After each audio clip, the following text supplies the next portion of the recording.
Allora, eccoci rientrati in studio. Allora, Antonio Bressa, prima di sentire, adesso a Mestre stiamo aspettando l'uscita di Renzi, quindi tra un po' probabilmente riusciremo a sentire anche la sua voce da vicino. Su quello che ha detto il professor Casen prima di andare in pubblicità, allora, la carenza di condivisione, questo problema che verrebbe a crearsi con questa nuova riforma costituzionale, questa nuova Costituzione, il problema dell'elezione dei senatori, i cittadini vogliono votare, diceva. Sì, sono stati toccati molti temi, forse è bene provare insomma ad aggiungere altri elementi di chiarezza. Innanzitutto la discussione sulla riforma costituzionale non è una discussione che è stata fatta in fretta e furia per fare una riforma adesso, ma è una discussione che è iniziata almeno 30 anni fa. Almeno da quando io faccio politica mi sono sempre sentito dire da destra e da sinistra che in Italia le cose che non funzionano sono il fatto che la Camera e il Senato fanno la stessa cosa, che ci sono troppi parlamentari, che la Corte Costituzionale si occupa soltanto di contenziosi tra lo Stato e le regioni, che c'è un referendum abrogativo ma in Italia manca il referendum propositivo, tutti temi che vengono affrontati da questa riforma e che quindi danno il senso di un momento in cui dopo tante discussioni, dopo che da tutti i partiti politici sono emersi questi problemi, si dice beh, proviamo finalmente a risolverli, poi non sarà una rivoluzione che il Paese cambia in meglio di colpo, però si mette nelle condizioni la politica di risolvere alcune inefficienze che l'esperienza ha dimostrato esserci per avere una struttura, un sistema istituzionale in grado di rispondere alle esigenze dei cittadini e quindi venire alle questioni che poneva Castagna, che poneva Cesaro, sull'economia, sui diritti, su tutte le cose che i cittadini vogliono che la politica faccia nella normalità delle cose. Dopodiché si dice che c'è stata una divisione del Paese in questa campagna referendaria, ma io non ero ancora nato, però ricordo di quando il Paese si è diviso sul divorzio, per esempio, e adesso nessuno ricorda quell'esperienza come una grande divisione del Paese, ma la ricorda come un grande confronto che è stato fatto all'interno del Paese, che è riuscito a crescere anche civilmente attraverso quel confronto e quel voto referendario. E io penso che questa possa essere un'ottima opportunità per crescere civilmente, perché probabilmente oggi tanti cittadini rispetto a ieri sanno meglio come funziona il nostro sistema istituzionale e credo abbiano anche compreso quali siano le inefficienze che questo sistema istituzionale ci ha accompagnato per tanti anni. E il problema della governabilità, per tornare a quello, è sì il fatto che sono cambiati 63 Presidenti del Consiglio in 70 anni, ma soprattutto che quando un governo non ha la stabilità per come dire, fare politiche di ampio respiro, l'unica cosa che può fare è fare spesa pubblica per provare a trovare consenso subito e quindi grazie a questo sistema istituzionale siamo riusciti a creare il debito pubblico che c'è oggi. Se invece noi diamo un po' più di stabilità,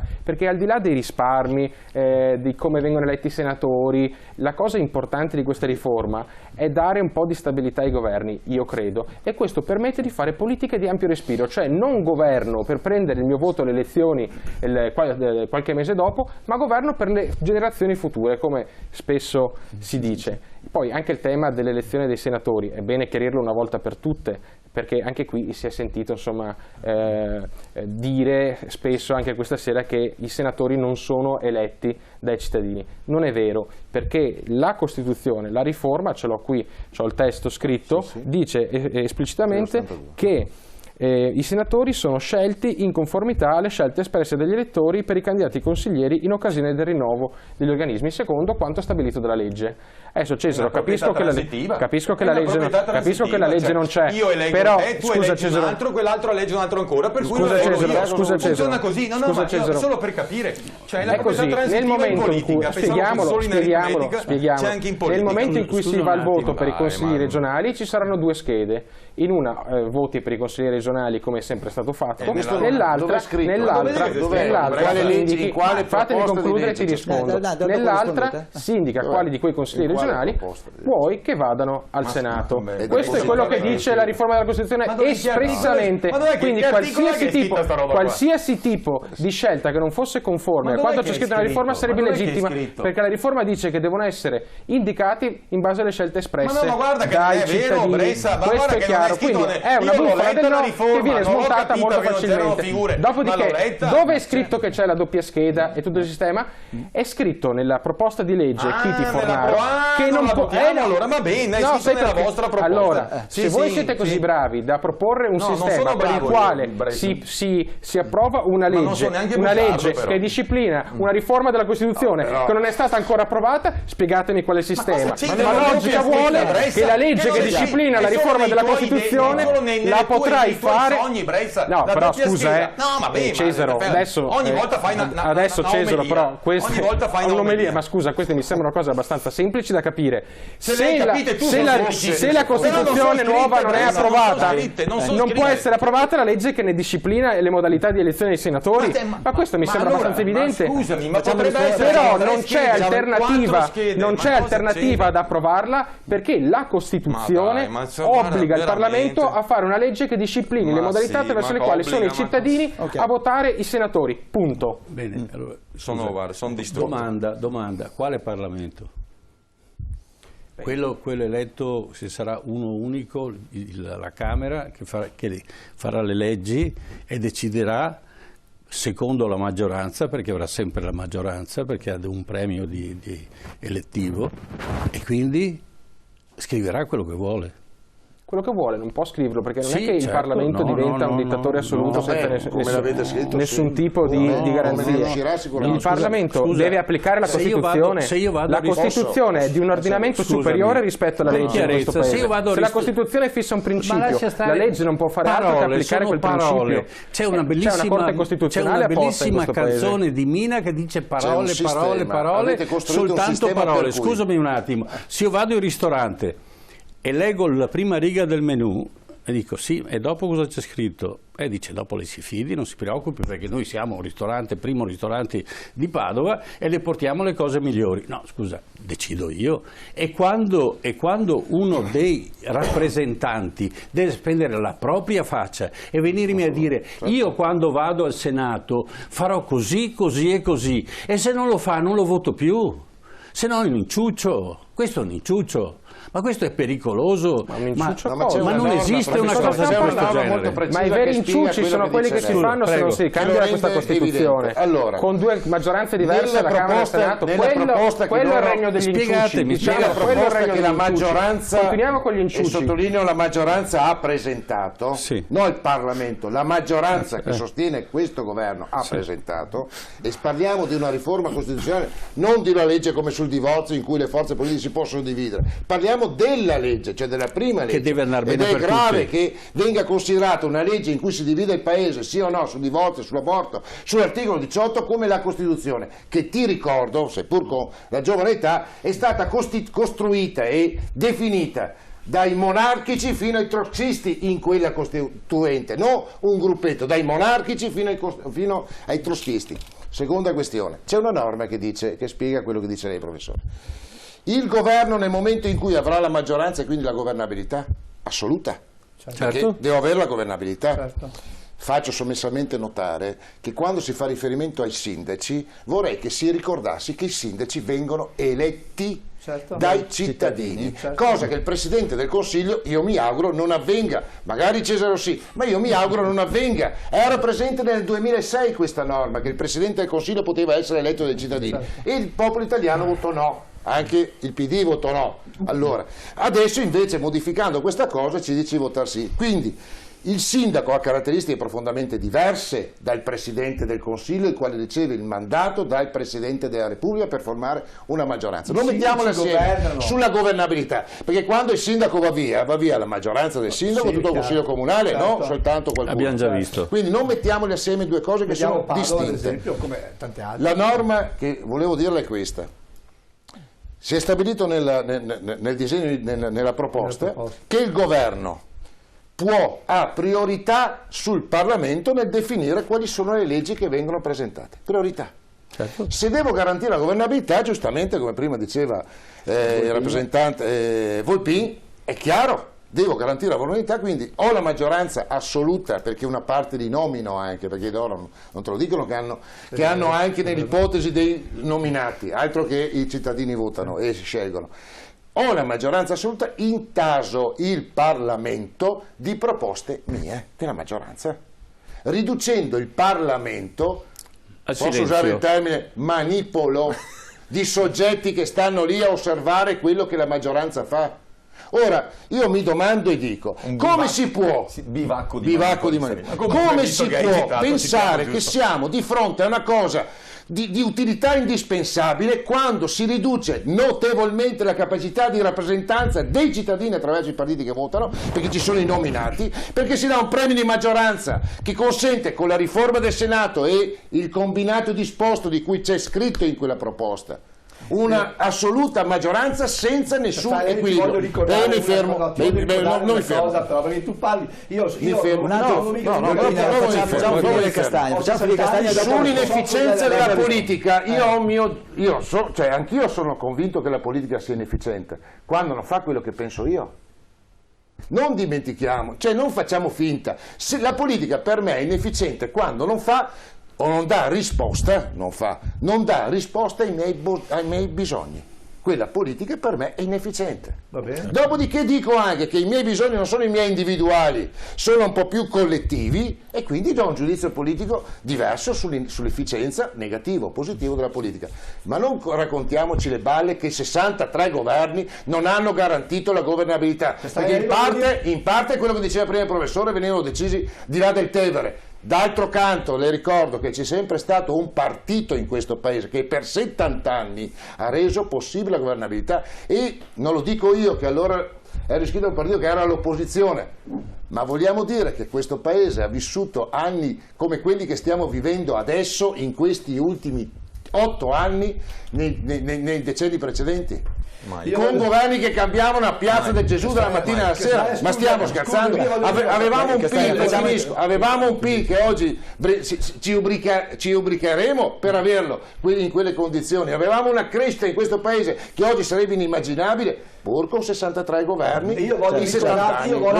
Per mettere insieme un po' le cose, perché altrimenti sembra quasi siamo al disastro. Voglio farti capire una cosa.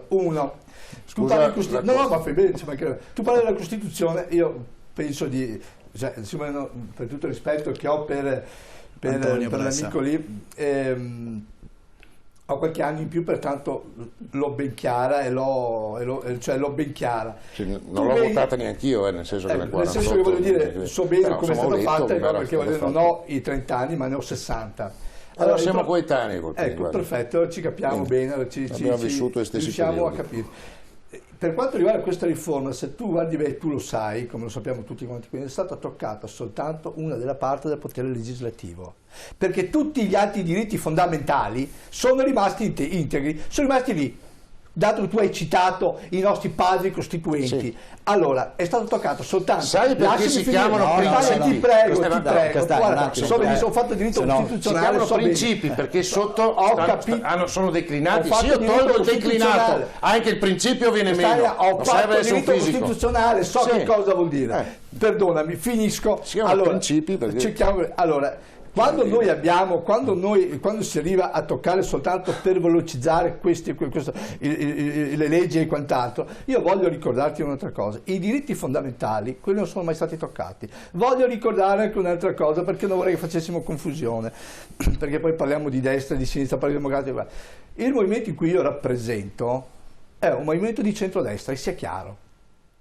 Il fatto che noi portiamo avanti una situazione del sì, non lo portiamo perché siamo convinti, perché effettivamente sicuramente si poteva fare anche meglio, e su questo non si discute, posso essere d'accordo con tutti, e tutti noi siamo d'accordo su questo, che probabilmente si poteva fare anche meglio. Io voglio ricordare che noi siamo un movimento di centrodestra, sosteniamo questa riforma solamente per il fatto che a nostro avviso dà una velocizzazione, dà una miglioria, dà una possibilità in più per velocizzare, perché i diritti fondamentali delle persone, che sono i due capitoli quelli più importanti, non sono stati cambiati, sono rimasti integri. Vogliamo velocizzare la parte legislativa, e ribadisco ancora una volta, noi È la prima, anche perché da quello che io so, non vorrei essere mentito, ma vi prego, se dovesse essere, non c'è stata una cosa del fare che abbia approvato qualcosa del governo. Mi risponda, mi dà un esempio per essere concreto, perché altrimenti non capisco cosa vuol dire velocizzare, penso ai commessi che deve ancora. Mi dica qual è l'elemento che caratterizza da un punto di vista della velocità l'azione della Camera rispetto al Senato. Dov'è che dobbiamo velocizzare? Cosa dobbiamo velocizzare? Ci sono alcune, cioè, per dirti il collegato, ho capito, però ci sono delle richieste che ha fatto. Facciamo finire. Io appartengo al centrodestra, il movimento mio appartiene al centrodestra. Posso rispondere io? Posso rispondere che toccherebbe anche a me di due volte? Perché di solito mi piace anche parlare ogni tanto, di sparlare, come dice Bressa, che io sparlo, ma comunque. Voglio dire che prima mi è piaciuto quello che ha detto Case. Ha detto: in Italia abbiamo fatto 200.000 leggi. Negli ultimi 10 anni l'Italia è stato il paese europeo, mi pare dopo non so chi, a produrre più leggi. Cioè abbiamo fatto un casino di leggi, non sono servite a niente, perché negli ultimi 10 anni abbiamo toccato il fondo e purtroppo stiamo scavando. Nell'ultima legislatura, in questa legislatura, il Parlamento ha approvato 391 leggi, delle quali 301 non hanno rimbalzato fra Camera e Senato. Il 77% delle leggi hanno fatto un passaggio Camera, Senato e basta. Come sarà con la nuova Costituzione? Perché ricordo a me stesso, perché l'ho letta anche in fretta, che la nuova Costituzione prevede che la Camera proponga una legge. Questa legge passa al Senato, non è che non passi al Senato. No, ci va. Volpini, non è la velocizzazione, poi ne parleremo. Passa al Senato. Il Senato ha 10 giorni di tempo per valutare se gli va bene o no. Decide che non gli va bene, ha 40 giorni di tempo per trovare delle modifiche. Una volta fatte le modifiche, dopo 50 giorni, la legge ripassa alla Camera, che la deve valutare e dopo approvare. Non cambia nulla, ma poi voglio dire, cambiasse, che oggi noi abbiamo ma non cambia niente. Bruno, sai bene le leggi, prima lui ha detto una cosa, prima lui ha detto le leggi più importanti in Italia, le più nefaste, le più nefaste sono state fatte in 2 giorni, in 3 giorni, e sono ancora lì, perché non venite a dirmi che era un decreto legge e pertanto poi il decreto legge nei tempi normali è stato approvato, anche se è rimbalzato 40, non c'entra niente, anche se è rimbalzato, ma la legge Fornero è stata approvata in 3 giorni, la legge sull'abolizione dell'articolo, ti sembra una cosa normale, scusa? La legge sull'abolizione dell'articolo 18, che mi interessa relativamente, Castagna, molto onestamente, ma è stata approvata in una settimana. Le leggi che vogliono approvare le approvano subito. E poi voglio dire, sull'altare del risparmio dei costi, prima si diceva a telecamere spente, ma allora ne nominiamo uno solo, aboliamo la Camera, il Senato, le province, le regioni, e al posto del sindaco mettiamo un podestà. A Roma scegliete voi la carica che volete dargli, io ne avrei una in mente, ma non si può dire, e risparmiamo quanti miliardi di euro, Castagna? Certo. Ma questa non penso si chiami, come la chiamate voi, democrazia.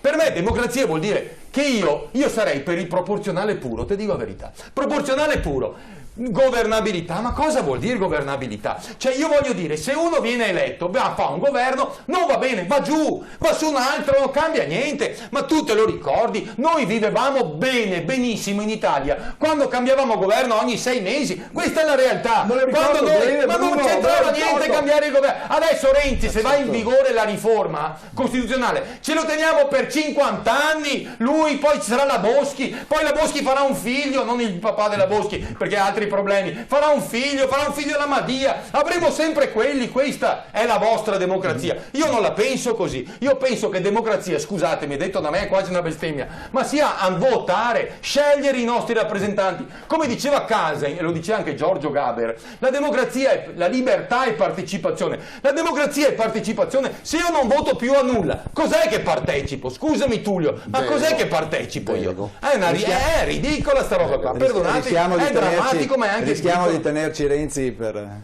50 anni. No, vabbè, ma non è quello. Renzi mi è simpatico. È che fa le cose in fretta e poi non... Bisogna avere il coraggio di dire, non va bene, la cambio, ma non in fase, come è successo adesso, siamo in fase di voto, allora cambio la legge elettorale dopo. No, io se la faccio la difendo fino alla fine, non vado a patti. E non vado a patti col presidente della regione Campania, col sindaco di Venezia, no, io vado a patti con ciascuno dei cittadini. Scusate, mi sono fatto male, mi sono fatto estremamente male. Io se non vedo i cittadini non me ne frega niente, né di sindaci, né di presidenti di regione, né niente. I cittadini, quelli che ci stanno guardando adesso, se ne abbiamo qualcuno perché ci hanno cambiato canale e ci hanno messo anche in difficoltà. Un sacco di gente continua a chiamare e dice non vi trovo più. No, ecco, perché questo è il massimo, è il Ministero dello Sviluppo Economico, e fa parte del patto del Nazareno. Distruggere le emittenti locali. È uscito su Repubblica, non so se avete visto, 2 pagine di cavolate una dietro l'altra. Almeno i giornalisti si documentassero di quello che sta succedendo, no? È un puttanaio, scusatemi, passatemi il francesismo. Non è possibile andare avanti così. 600 emittenti, che il minimo che possono avere sono 10 dipendenti, noi ne siamo arrivati a 94, lei ne sa, tu ne sai qualcosa, e poi abbiamo ridotto a 60. E ci mette in queste condizioni. Se c'è un'industria a Padova che ha 100 dipendenti e va in crisi, no? E viene fuori 7 pagine di giornale che chissà cosa sta succedendo. Noi no. E parlo non di me, di tutte le emittenti venete. Le altre regioni hanno 18 canali, noi ne abbiamo 10, il Friuli ne ha 5 e anche messi male. 5 canali. La RAI su tutto il territorio ne ha 15 e non sa cosa farsene. E dice aumentate il trucco, aumentate il canone, perché come facciamo a riempirli tutti? Cioè, la pubblicità che c'è sul mercato è sempre quella, aumenti i canali, aumenti le spese, il risultato è sempre quello. Ma questo è un paese, questo è aggiotaggio. Siccome la RAI è intoccabile, la riempio di canali in modo tale che non ce ne sono più. E allora alle emittenti locali che canali hanno dato? Allora, finché c'era Berlusconi, Berlusconi è cattivo. Adesso c'è Renzi, è buono. Hanno dato ancora i canali della Jugoslavia, Croazia, Slovenia, Montenegro. Quindi noi adesso stiamo trasmettendo, e ci hanno anche cambiato il canale, perché quello che avevamo prima andava a disturbare la Croazia. Ci hanno cambiato un canale, andiamo sempre a rompere le scatole alla Slovenia. Oltre confine. E tra quanti mesi lo Stato sloveno dirà andate a quel paese, come dice il signor Grillo, no? Cioè, questo è uno Stato di diritto o di rovescio? E non è un problema di velocizzazione delle leggi in questo caso? No, ma io mi domando, questa cosa delle leggi, era prioritaria questa Costituzione, visto che abbiamo approvato una montagna di leggi in questo periodo, era così prioritaria? Il cittadino la sente prioritaria? L'avete fatta sentire prioritaria? Perché può darsi che sia prioritaria, ma io non sono in grado di giudicare, perché sì, forse non ho gli stimoli, non vivo il Parlamento, il Senato, la Camera. E allora domando, era prioritaria, essenziale, perché sennò l'Italia andava a remego? È stata 70 anni con questa Costituzione, ha fatto 50.000 leggi, e come mai improvvisamente... Professore, è un punto richiesto dalla BCE nel 2007 al governo. Castagna, è da 30 anni, no, 30 anni, da 30 anni che dice di cambiare la Costituzione. E scoprirai che tutte le azioni che ha fatto il governo Renzi stanno lì dentro. Una parte l'ha fatta Tremonti, come prima si ricordava, il resto lo fa Renzi. Facciamo rispondere, Antonio. No, Letta non ha avuto avuto... Adesso scopriamo che Castagna sta subendo il fascino delle teorie del complotto. No, teoria, no. E poi magari dedicheremo una trasmissione a questo. Adesso dobbiamo parlare della riforma costituzionale, che è un'altra cosa. Ecco. La questione sul mercato del lavoro, la questione della scuola, la privatizzazione dei servizi pubblici e le riforme istituzionali. Te lo dicono. Non è che Napolitano gli dà l'incarico a Renzi perché è simpatico da Firenze. Gli dice devi fare le riforme perché era già scritto nella lettera della BCE e non è segreta, ma basterebbe leggerlo. Castagna, facciamo rispondere. Sono le 24 ore. Vabbè, Castagna, prima della lettera della BCE, che magari probabilmente anzi inseriva anche questo punto tra i suggerimenti che faceva il nostro paese. Si era mai parlato in questo paese di superare il bicameralismo perfetto? Certo, ne parlava Nil Deiotti, certo, non mi sembra che Nil Deiotti sia ascrivibile a un circuito chiuso della Banca Centrale Europea che non possiamo intervistare, ti avrebbe detto che la fa il Parlamento, non una maggioranza. Facciamo parlare. Dopodiché, sulle questioni che sono emerse, perché poi sembra che noi ci dimentichiamo come siano andate le cose. Vi ricordate dopo le elezioni del 2013, quando di fatto nessuna forza politica aveva vinto, c'era una fase di stallo completo, non si riusciva a eleggere il Presidente della Repubblica finché le forze politiche non si sono messe d'accordo e hanno chiesto a Giorgio Napolitano di fare un secondo mandato. Vi ricordate il discorso di Giorgio Napolitano quella volta? No. Applaudito tra l'altro da tutte le forze politiche in maniera unanime. Non lo ricordo, ma lui ha accettato di fare un secondo mandato e quindi di dare il via alla legislatura, se no si sarebbe dovuti tornare alle urne, chiedendo al Parlamento di approvare una riforma della Costituzione, questione di cui si parlava tanti anni, che era diventata sempre più urgente e ormai necessaria per l'ammodernamento del Paese. Quindi è prioritaria o non è prioritaria questa cosa? È prioritaria per Napolitano. È prioritaria per dare un senso a questa legislatura che è nata per fare questa cosa. Quindi nel momento in cui Renzi dice se questa riforma non passa, io vado a casa, è semplicemente coerente con il mandato ricevuto dal Parlamento per dar vita a questo tipo di legislatura. Dopodiché, che non sia la priorità dei cittadini cambiare l'assetto istituzionale perché magari non lo sentono come una questione che gli tocca le tasche tutti i giorni, io lo comprendo, ma ai cittadini bisogna spiegare che una politica più efficiente è quella in grado poi di dare quelle risposte di cui loro hanno bisogno. Non si tratta di fare più leggi, perché quando... Sì, però ragazzi, se posso parlare, se no facciamo tutti contro uno. Hai ragione. Per favore. Ti difendo io. Esatto. Ha ragione il professor Casen quando dice che si sono fatte troppe leggi in questo paese.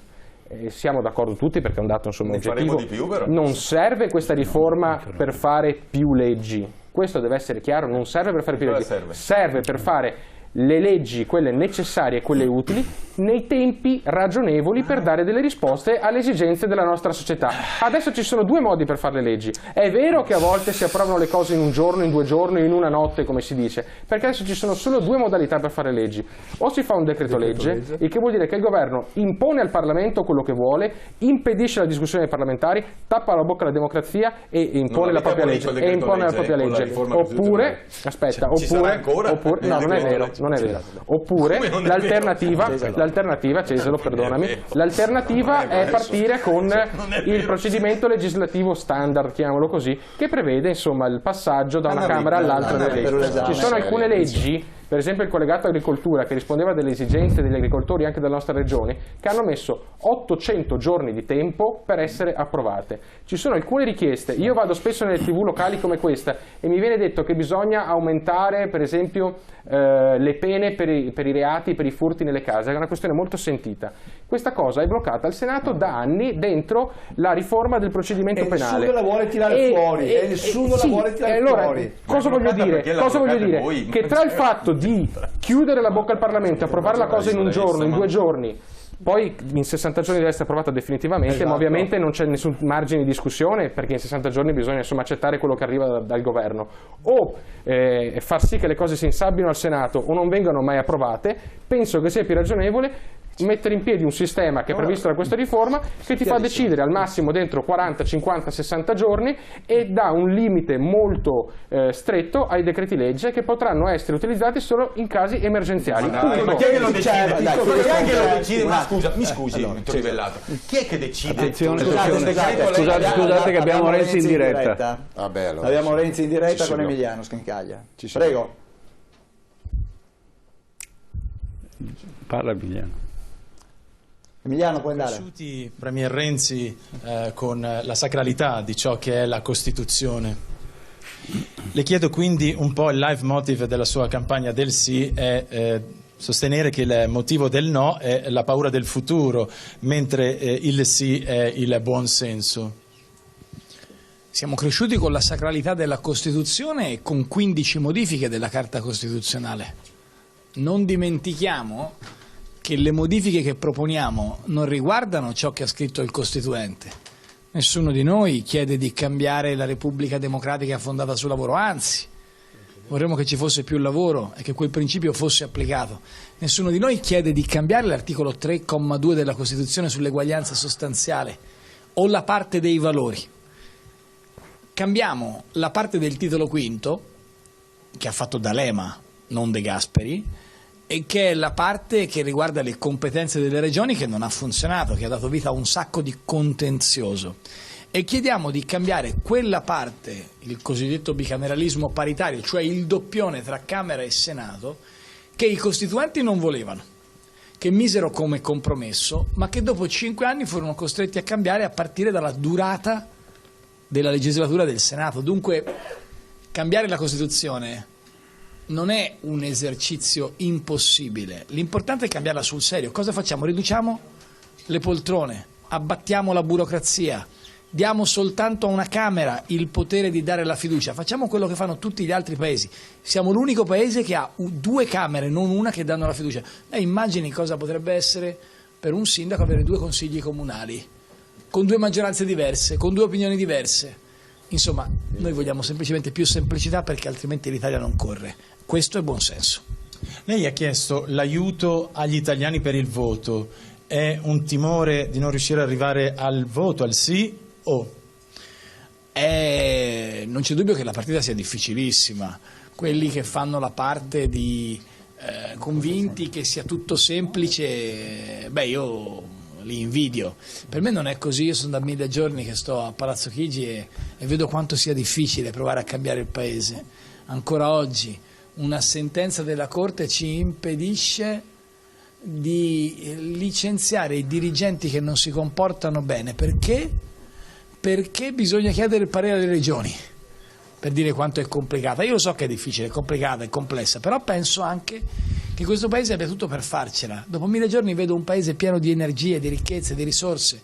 Se semplifichiamo, se tiriamo via un po' di roba che non serve più, saremo in condizioni di cambiare fino in fondo. E naturalmente questo dipende dagli italiani, cioè a casa ci sarà qualcuno che vota Lega, che vota Grillo, che vota Forza Italia, che non voterà mai per me, che non votando per me, non votando mai per me, riuscirà a votare però sì al referendum, perché al referendum che cosa accade? Accade che si può dire sì alla semplificazione, al taglio dei costi, all'abolizione del CNEL e al superamento di quell'assurdità che è il titolo quinto voluto nel 2000 dal governo D'Alema. Questa non è una domanda, è una richiesta che le faccio. Oggi è la giornata contro la violenza alle donne, è ora di dire basta. Intervenga lei, faccia intervenire chi di dovere. Noi stiamo intervenendo, abbiamo messo dei soldi anche con questa legge di stabilità. Ieri si è svolta la conferenza Stato-Regioni, perché per spendere i soldi della lotta contro la violenza alle donne bisogna passare comunque dalla conferenza Stato-Regioni. Questo è il nostro paese, persino per fare le cose elementari. L'ABC occorrono tutta una serie di passaggi, ma devo dire che il ministro Boschi con il presidente Bonaccini è il presidente della conferenza Stato-Regioni, il ministro Boschi ha la competenza per le pari opportunità, hanno liberato mi pare 31 milioni di euro per continuare a combattere la violenza. Poi naturalmente un fatto educativo, culturale è un punto fondamentale, combattere contro la violenza in particolar modo nella giornata di oggi, ma vorrei che questa giornata durasse 365 giorni. Grazie, cedo la linea a voi allo studio. Emiliano, scusa se ci senti, gentilmente vorremmo domandare a Matteo Renzi se domenica 4 dicembre dovesse vincere il no, non so se sia disponibile a una domanda. Se me la dite subito, sì. Mi chiedono dallo studio se dovesse vincere il no il giorno successivo al voto, che cosa farà Matteo Renzi? Una domanda che non mi aspettavo, di solito non la fa nessuno, è una domanda che viene fatta da quelli che poi ti dicono però stai personalizzando, prima ti chiedono che cosa fai in caso di vittoria del no e poi ti dicono hai personalizzato. Allora cerchiamo di essere chiari: se vince il sì si riducono le poltrone, si semplifica il paese, l'immunità è solo per 730 persone, la fiducia la dà soltanto la Camera, le leggi hanno la possibilità del voto a data certa. Per eleggere il Presidente della Repubblica ci vuole un quorum più alto, quindi ci sono più garanzie, si introduce il referendum propositivo, si abolisce il CNEL, si danno garanzie alle singole realtà di ogni regione. Insomma, se vince il sì, l'Italia cambia. Se vince il no rimane tutto come adesso. Rimane tutto come adesso, un Parlamento che è bloccato dai veti contrapposti. Allora cosa vado a fare io? Questo è secondario.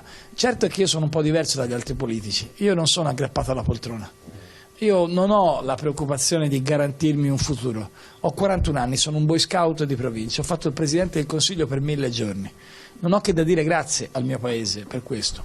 Se si vuol cambiare io ci sono. Se devono tornare quelli di prima, con i loro veti, con i loro no, con i loro governi tecnici, con le loro tasse da aumentare, se devono tornare loro, auguri e in bocca al lupo. Grazie per la sua disponibilità, a voi la linea in studio. Grazie, grazie allora a Emiliano Schincaglia, grazie anche alla disponibilità di Matteo Renzi. Allora, Volpin, cosa dice? Ormai Renzi è veramente una macchina da guerra in questo periodo. Non possiamo deve portare avanti questa riforma, deve far capire ai cittadini che questo referendum ha sbagliato personalizzarlo, lo sta dicendo in tutte le maniere, in tutte le forme, lo sta cercando di far capire che sta cercando di far capire quali sono le motivazioni per questo sì che è importante, che loro lo stanno portando avanti, sta dicendo quali sono anche i risparmi, se vogliamo dire, ha detto anche una serie di cose che abbiamo detto anche noi fino adesso, ovviamente non è che ha detto qualcosa lo ha detto in maniera più chiara lui. È chiaro che si deve spendere, lui, come dicevamo anche con Bruno all'inizio, lui ha fatto l'errore madornale, quello di dire se è una mia riforma, se perdo vado a casa, cosa che probabilmente non lo farà, perché non andrà a casa secondo me, rimarrà dov'è, perché poi staremo a vedere come e perché, però sicuramente sta facendo, deve per forza dimostrare che lui ha ragione, che queste cose servono, che queste cose vanno avanti, ed serve appunto, ed è giusto anche per il discorso come dicevamo prima, per le leggi, per velocizzare, come diciamo giusto, per dare appunto l'approvazione della Camera. Una Camera, però non possiamo andare avanti sempre così. Oggi tutto corre. Bruno, voglia o non voglia, così è. Dobbiamo correre, non c'è niente da fare.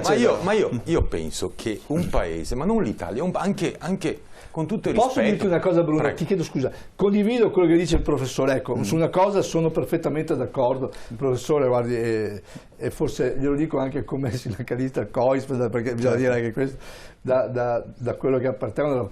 Condivido perfettamente che deve esserci la gente, deve essere insieme tutti quanti nelle piazze a parlare insieme. Io penso che questo bisogna fare, grazie anche a queste sue televisioni che ci mette a disposizione per poter parlare, per poter comunicare, perché più siamo partecipi, più riusciamo a spiegare, indipendentemente adesso dal sì, come dice Castagno, come diciamo no, cioè lui viceversa.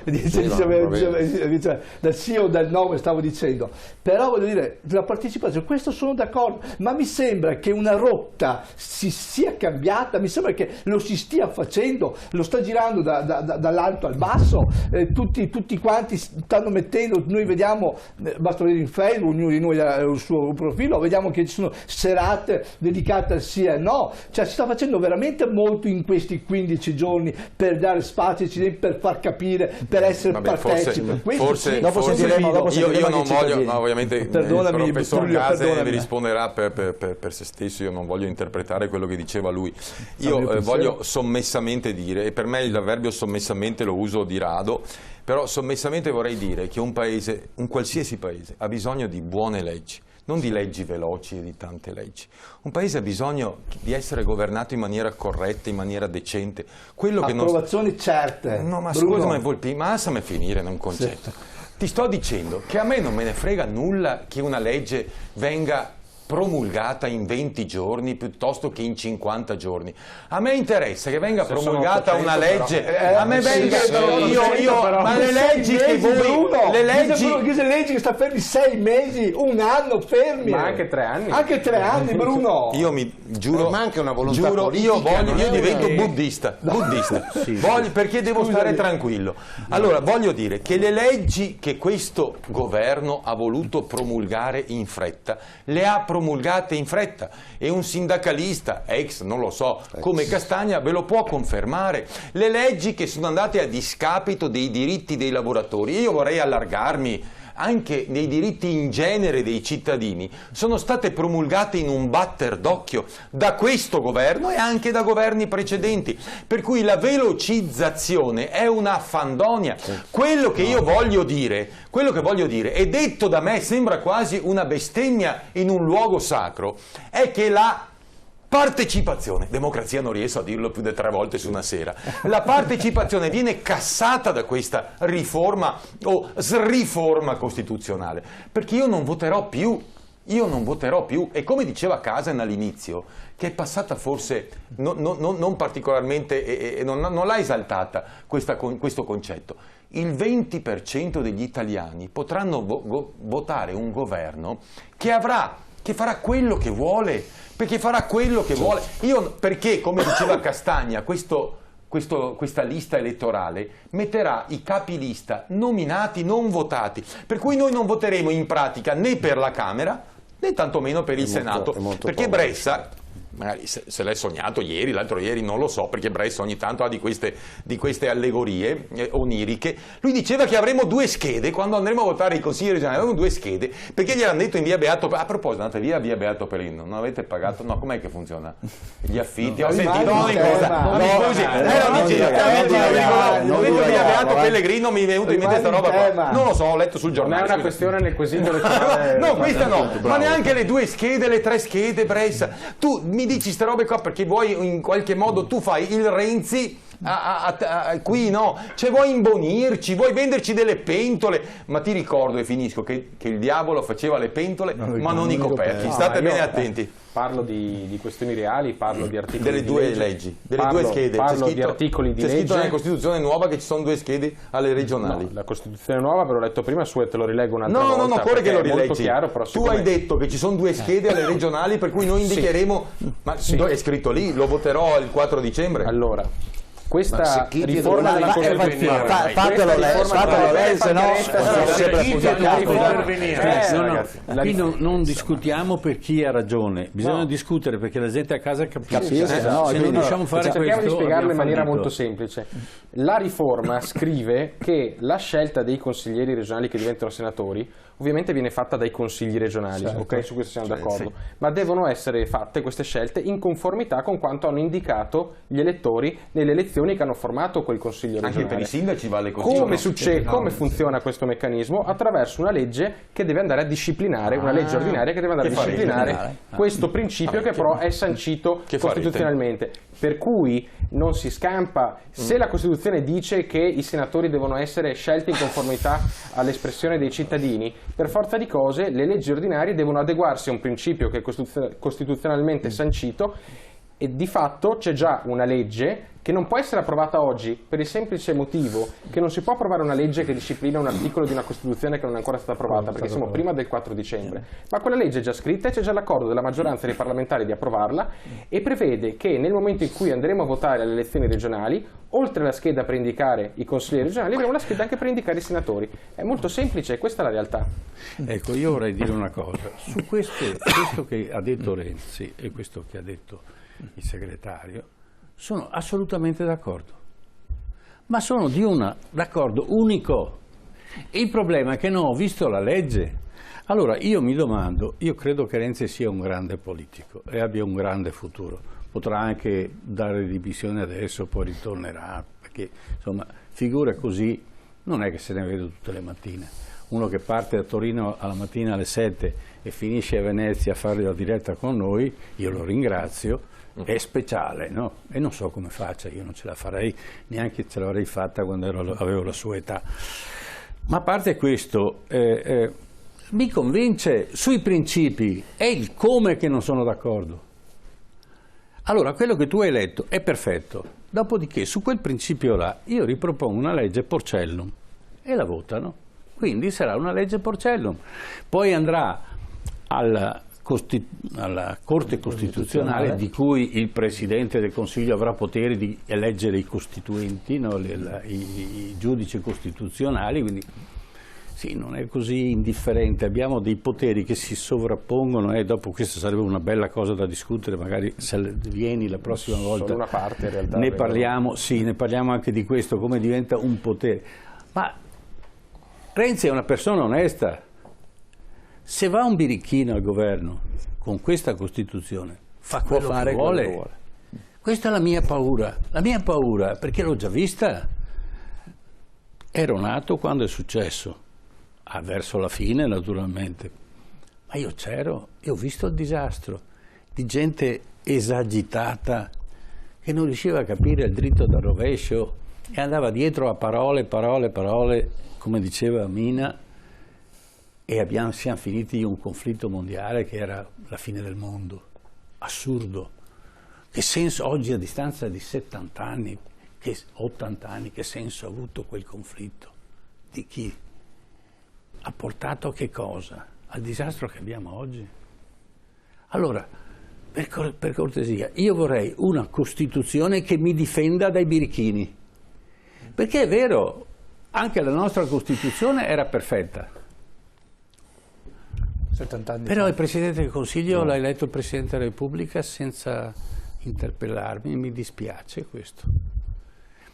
Allora, quando ho vissuto il periodo dove si diceva Andreotti no Presidente della Repubblica perché è in odore di colpo di Stato, lo diciamo al pubblico perché spesso queste cose non si ricordano più o non sono state dette dai giornali perché i giornali erano ben imbavagliati quando saltava un governo la settimana.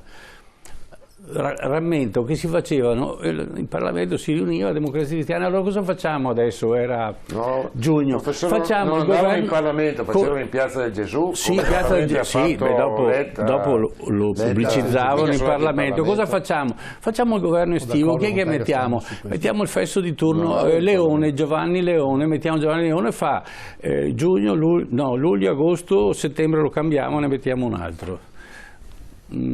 Non mi dilungo il perché il Presidente del Consiglio ha una cassa segreta di cui non chiede conto e per la legge Cencelli il turno era la possibilità di così approvvigionarsi di altre cose. Sono passati i tempi e le cose sono andate così, no? Noi abbiamo costruito una strada nel Tibet, in Tibet abbiamo costruito una strada e gli americani stanno ancora cercando col satellite dove l'abbiamo fatta. Questo era con i fondi. Allora, per cortesia, cerchiamo di fare una Costituzione, questo imploro, ma non sta a me dire se votate sì o votate no. Può darsi che votando sì questo sia un passaggio obbligato per arrivare a un'ulteriore riforma, o votando no, mettere di fronte i politici a dire bene, allora seriamente la gente non è cretina, facciamo una riforma che tutti siano concordi al 90%, 80%, 70%, 60%. Ma ricordiamoci che il Presidente del Consiglio risponde all'ex Presidente della Repubblica, non risponde a me. Io non l'ho votato. Anche se avessi voluto votarlo. Allora, ripeto il discorso di Andreotti, dicevano perché in odore di colpa. Io mi domandavo come può essere una Costituzione così perfetta che dice c'è il Presidente della Repubblica, c'è il Parlamento, doppio andata e ritorno, per cui si inciuccia, le leggi ci mettono un sacco di tempo, c'è uno scudo ma fantastico. È arrivato Napolitano e ha fatto un governo inesistente, anzi 2. 3. No, non è possibile. 3. Ecco, scusate, mi sono perso. Sono dimenticato il tempo. Sono persi un po' tutti. Allora, e l'hanno anche scongiurato. Prendi, ti rieleggiamo, così fai gli altri 2 e dopo vediamo dove andiamo a finire. No, non è dar fiducia ai cittadini. E se i cittadini non danno più fiducia a dei partiti, questi partiti non devono costruire, farsi una propria costruzione perché allora possono campare. I vecchi partiti hanno creato 5 Stelle, sono loro che hanno creato 5 Stelle, perché se il comportamento dei partiti fosse meno aggressivo nei confronti di 5 Stelle, perché è il principio cristiano della pecora smarrita, quando io porto a casa tutte le pecorelle, poi le chiudo, perché sono mie, perché gli voglio bene, gli do da mangiare, dopo vado in ricerca degli altri, non li aggredisco, li abbraccio e li porto nell'ovile perché sono mie, perché fanno parte del mio gregge. Non esiste una politica di questo genere. Questa non è politica, è reciproca aggressione e siccome la struttura non sta più in piedi, allora c'è l'inciuccio della destra, della sinistra, del centro, di qua, di là. Perché? Perché il colpevole è 5 Stelle. È la creatura, la terzo incomodo che hanno creato i partiti. Allora mi domando, ma è possibile? È possibile che l'Italia possa andare avanti così? Io vorrei una Costituzione che mi rendesse, che mi facesse dormire tranquillo la sera, perché ho già visto quello che è successo con altre Costituzioni. Renzi, persona onesta, ma se va un birichino, cosa succede? Prego. Volpini, se va un birichino cosa succede? Con questa... Il problema, vede professore, il rischio dell'accentramento e tutto quello. Il problema è questo, che se va un birichino, vuol dire, se rimane così cosa cambia? Cioè, teniamo tutto quello che abbiamo, lo dobbiamo probabilmente... Ma non possiamo far meglio. Ma infatti stavo arrivando, probabilmente sarà come dicevi, che se magari andrà, non dovrebbe andare, sarà un inizio per fare qualcosa di meglio. Il problema è un altro anche. Io penso che, e lo spiegava prima Bressa, il fatto anche di, se noi l'abbiamo vista la Costituzione che effettivamente l'ha fatta vedere prima, cioè ci sono tanti poteri che questi vanno messi insieme a capo anche del Premier. Cioè il fatto anche di poter eleggere, diciamo, anche il Presidente della Repubblica, mettere i Presidenti della Corte Costituzionale, cioè qui dobbiamo discutere, l'ho detto prima, bene, noi dobbiamo discutere su questi poteri che effettivamente, allora qui sono tutti concentrati e a quel punto lì dobbiamo riuscire anche a dire è un bene, è un male, questo birichino che arriva come va, ma quello che io penso, ci vuole anche la nostra dignità, il nostro dire che dobbiamo lavorare per il Paese, per fare un qualche cosa di sano, di qualcosa di corretto, perché io dico una cosa, le leggi ci sono, se poi queste persone non sono apposte, sono solo birichine, non è colpa anche della Costituzione, non è colpa. Può essere uno eletto dagli italiani birichino, Certo. Sì, sì. Cioè, gli americani hanno eletto uno birichino, pare. Io non voglio discutere con siamo in democrazia. Stiamo fuori della storia. Io voglio attenzione, Adolfo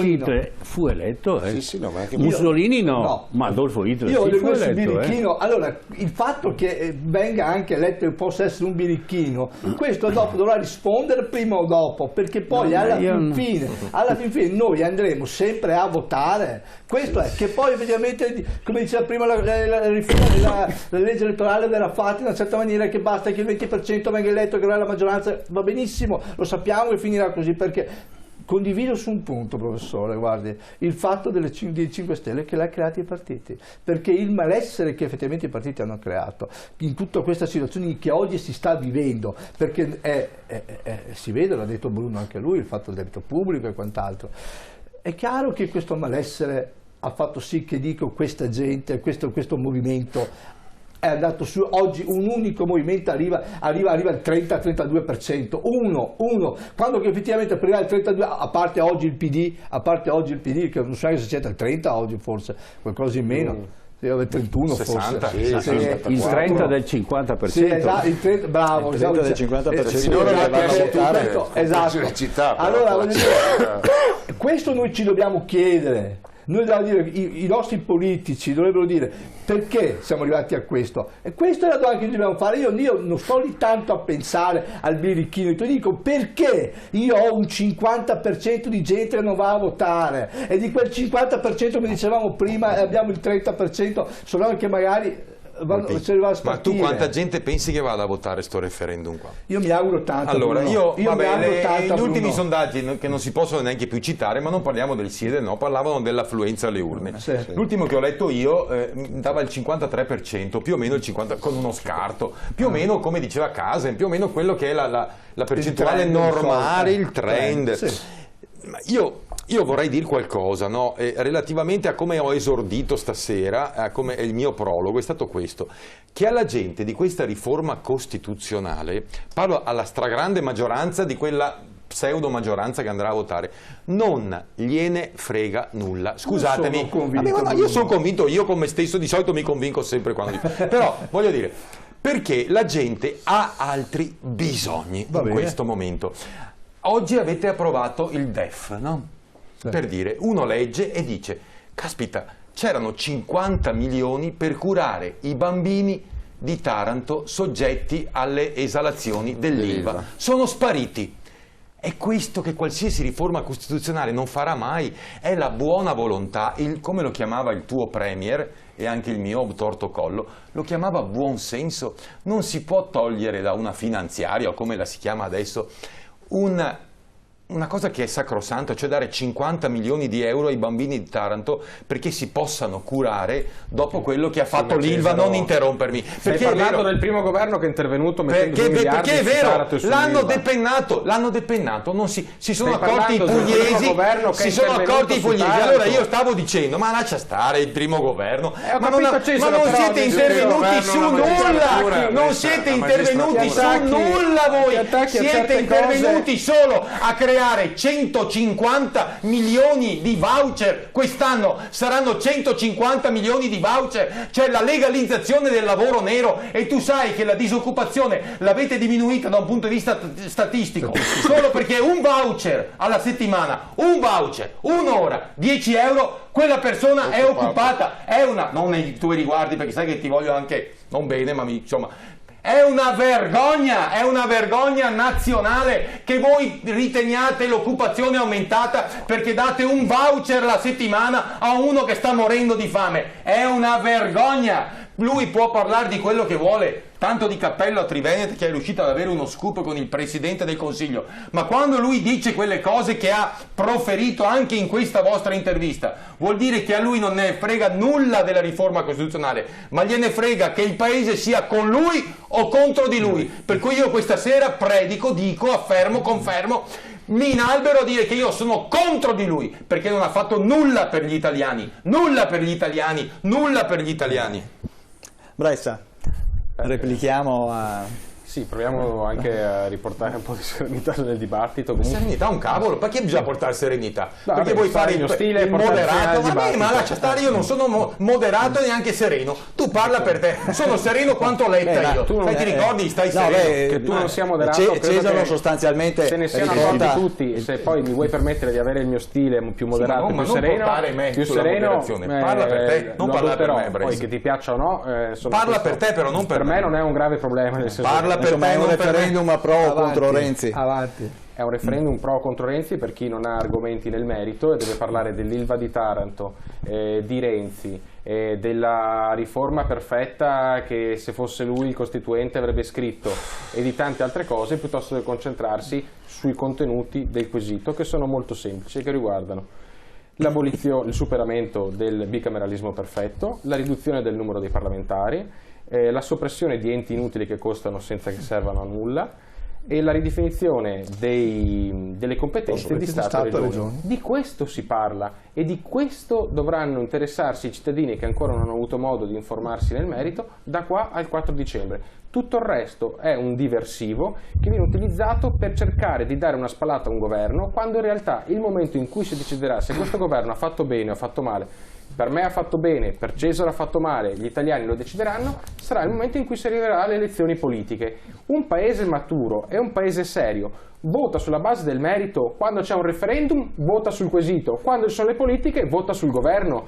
Io questo chiedo al paese, c'è un po' di serietà. Poi mi dispiace che invece gli altri interlocutori, siccome fanno un po' fatica, perché poi nel merito è difficile dire che questa riforma non vada bene, trovano altri argomenti e si arriva alle assurdità per cui non c'è nessuno presente in studio, quindi mi dispiace, del Movimento 5 Stelle che arriva in questi giorni a dire che i sostenitori del sì sono dei serial killer, piuttosto che definire il Presidente del Consiglio una scrofa ferita. Ecco, no, questo non è corretto, se queste sono le modalità con le quali la Cozzaglia, la coalizione coesa del no pensa di dare, diciamo, un'alternativa rispetto al governo di oggi, allora auguri. Non c'è nessuna coalizione coesa.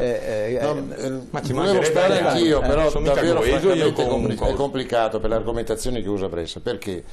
Perché ci sono delle cose proprio non vere e si piglia in giro, secondo il mio punto di vista, naturalmente, l'italiano. Allora, come faccio in modo, seguendo il consiglio che mi ha detto prima il professore, cioè di spiegare ai cittadini, o perlomeno di dire la mia in modo che i cittadini capiscano.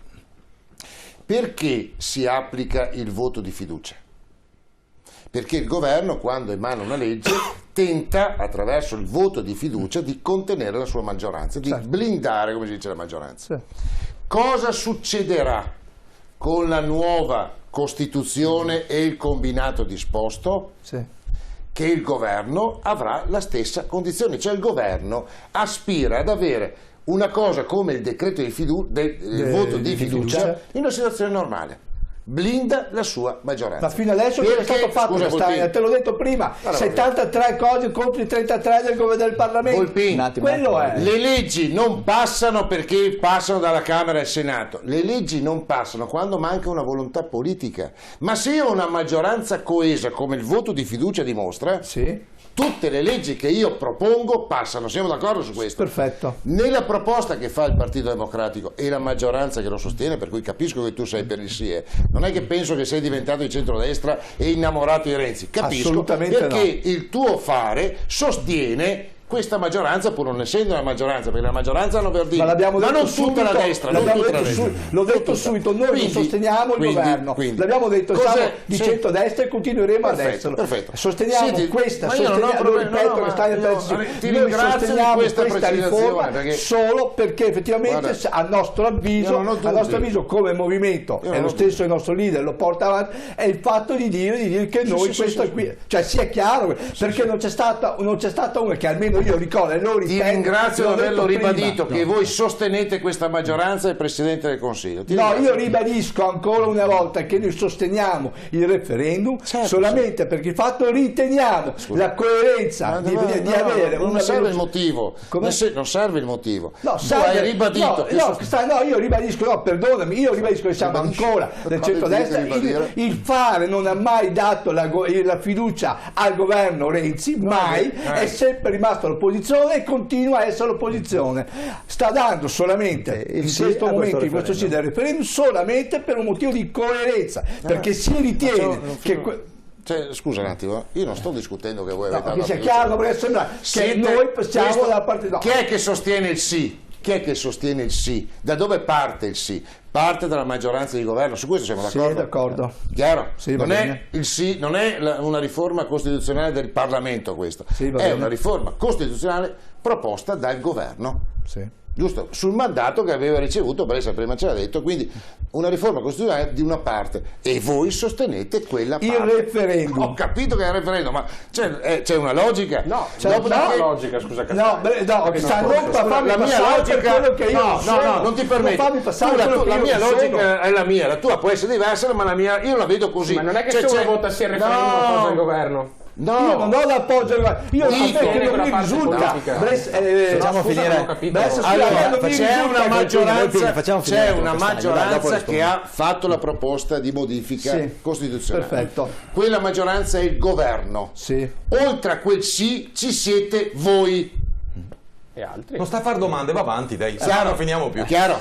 Dopodiché vedremo nel futuro, così la dico prima, vedremo nel futuro se quello che ho detto adesso è proprio campato in aria e soltanto a Roma in Parlamento, oppure se avremo anche magari localmente questa dimostrazione, va bene? Noi lo vedremo, lo vediamo in 5 che sta era una domanda, era un'affermazione. Lo vediamo in 5 cosa succede. Oggi non abbiamo la sfera magica, né tu né io. Questo è il problema. Perfetto. Allora, i scenari politici li vediamo dopo. Scusami, quello che si tende a costruire è esattamente questo, che una maggioranza che può avere il 23-24% dei voti ha in mano il Parlamento, per rispondere esattamente a quello che prima diceva Volpi. Non è un tema del referendum, però. È una conseguenza. No, ma ascolta un attimo, è una conseguenza. Il fare il furbo, Renzi, non te, il fare il furbo e pensare che gli italiani ti votino soltanto sulla questione del referendum, non avendo accortezza che tutto questo non è stato fatto dal Parlamento ma è stato fatto dal governo, è evidente che c'è un giudizio sul governo. Ma stiamo scherzando? Non c'è un giudizio sul Parlamento in cui chiami gli italiani, chiami un giudizio sul governo? Ma adesso o fate finta o pensate davvero che la gente dorma? L'avete fatta come governo questa proposta? C'è un giudizio sul governo, non sul quesito. Questo lo puoi raccontare ai bambini, agli alunni quando vai nelle scuole, ma con la gente normale ti posso garantire che se è una proposta del governo, io stesso, avendo un'opposizione sul governo, sì. Sì, ma te l'ho spiegato prima perché? Perché tu ironizzi sulla Banca Centrale Europea. No, ma io penso di sì. Dopodiché Renzi faccia quello che vuole, resta, non me ne frega, mi interessa un po'. Però decida lui cosa fare. Però che il mio voto no ci sia un giudizio su quello che il governo ha fatto e che vedo un filo rosso che tiene insieme le tre cose. Prima ne ho citate due, potremmo citarne. C'è un filo. A cosa risponde? Finisco. Così rispondo prima alla domanda di Volpini sulla velocizzazione. I cittadini hanno bisogno delle leggi per essere governati, magari un numero inferiore di quelle che abbiamo, più precise. Sicuramente. Per evitare che, per esempio, quando c'è una finanziaria, delle lobby possano entrare e modificare le cose, come è successo sui 50 milioni, servono 50 milioni, li tiriamo via i bambini di Taranto, cioè, se devo compensare. Ma chi è che ha necessità che i governi siano rapidi nel decidere e possibilmente che rispondano ai miei bisogni? Nel mondo, non in Italia, nel mondo. Chi è che ha il potere di poter influenzare i governi? Arrivo a dire anche di fare le guerre. Chi è che ha il potere? Chi ha i soldi? Chi ha i soldi? No, la finanza. E chi ha i soldi ha bisogno che i governi siano potere economico, finanza, voglio dire. Siano una cosa molto limitata, che non ha bisogno della partecipazione. Non ha bisogno di aspetta un attimo che per decidere JP Morgan un attimo perché devo ascoltare il Parlamento, anzi devo appunto sentire i miei del mio partito, della mia maggioranza per sentire qual è l'orientamento. Ho bisogno che meno gente vada a votare, che voti meno nelle istituzioni per le province, che voti meno nel Senato. La gente quando non va a votare si preoccupa, questo Presidente del Consiglio, che il 50% delle persone non votano. Si preoccupa. È un preoccupa il partito di maggioranza che nelle regioni dove governa da decenni vota il 50%, sì, però cosa fa per preoccuparsi? Qual è l'elemento? Riduce lo spazio di partecipazione. Io, Castagna. E quindi per questo finisco. Per questo il problema della velocizzazione è importante per tutti i cittadini, ma ho l'impressione che risponde a dei requisiti precisi, che non sono determinati dalla partecipazione popolare, ma dai poteri che vengono definiti forti. Quelli ha più potere. Bressa, ci sono dietro i poteri forti a questa riforma. I poteri forti hanno bisogno di un sistema farraginoso per potersi infilare nei meandri del procedimento legislativo e provare a trovare, se non uno che viene corrotto, quello dopo. Quando tu hai un sistema lineare, semplice, in cui non ci sono tanti passaggi, è più difficile che si infili dentro la corruzione e che si infilino le lobby. Nel momento in cui invece un procedimento è arzigogolato, c'è la burocrazia, ci sono 1000 step da dover superare, ci sono tante persone interessate, tante porte dove devi bussare per farti aprire, allora lì è più facile che si infilino le lobby, che si infilino i poteri forti, gli interessi economici invece che l'interesse dei cittadini. Per cui un sistema più semplice e più trasparente può anche essere più controllato, e può anche avere meno porte da aprire perché siano proprio quelle lobby e quei poteri forti di cui parlava Castagna a infilarsi e a fare non gli interessi dei cittadini ma gli interessi di chi invece vuole remunerare il proprio capitale. Per cui non lo sto interrompendo. No, ma aveva finito. Prego Cesaro, ho detto quello che volevo dire. Avevi finito, giusto? Sì. Allora, non lo conosco, ci troviamo 1000 volte a casa con lui, lo so quando finisce, so quando si è incazzato e quando mi vuole interrompere. E la veritas fidei, come dicevano quelli che studiavano inglese una volta o latino, è esattamente questa, cioè questa riforma costituzionale ci è stata dettata, ma anche in maniera abbastanza semplice, da quelli che Castagna chiama poteri forti. Io mi sono anche rotto le scatole di chiamarli poteri forti, da quelli che governano l'Europa, e noi siamo una parte importante dell'Europa. Cioè la lettera che ha ricevuto Berlusconi non c'entra niente Renzi. Ve la ricordate? La lettera con la quale la Comunità Europea, cioè la Commissione Europea, cioè non votata da nessuno, era misteriosa, però il Presidente della Banca Centrale Europea, che nessuno conosceva, che a quel tempo lì chi era, Trichet mi pare, ci diceva: dovete fare 100 asili, anzi non ne fate solamente 10, dovete andare in pensione a 80 anni o a 72, decidiamo noi. Quello è stato l'inizio della fine per noi Bressa. E voi avete continuato questo trend nel quale la sovranità non monetaria, perché poi diresti che credo alle scie chimiche, e quella è un'altra cosa, la sovranità monetaria è una cosa importantissima, ma la sovranità con la S maiuscola, nazionale, la sovranità di un paese è stata sacrificata sull'altare di una letterina, è stata sacrificata sull'altare di chi ci elemosina il denaro per continuare ad andare avanti, cioè il quantitative easing. Cos'è? È il denaro che Draghi, nella sua munificenza, nella sua magnanimità, 70 miliardi di euro, crea dal nulla ogni mese e li distribuisce ai sudditi, non ai cittadini, ai sudditi. È da lì che è cominciata la nostra fine, Bressa. E voi avete continuato. Napolitano è il gran sacerdote, è stato il gran sacerdote che di fronte a questo altare ha detto: italiani, non contate più nulla, quello che conto adesso è il nostro nuovo Dio, che è il Moloch, un grande Moloch che governa tutti e governa come diceva Castagna.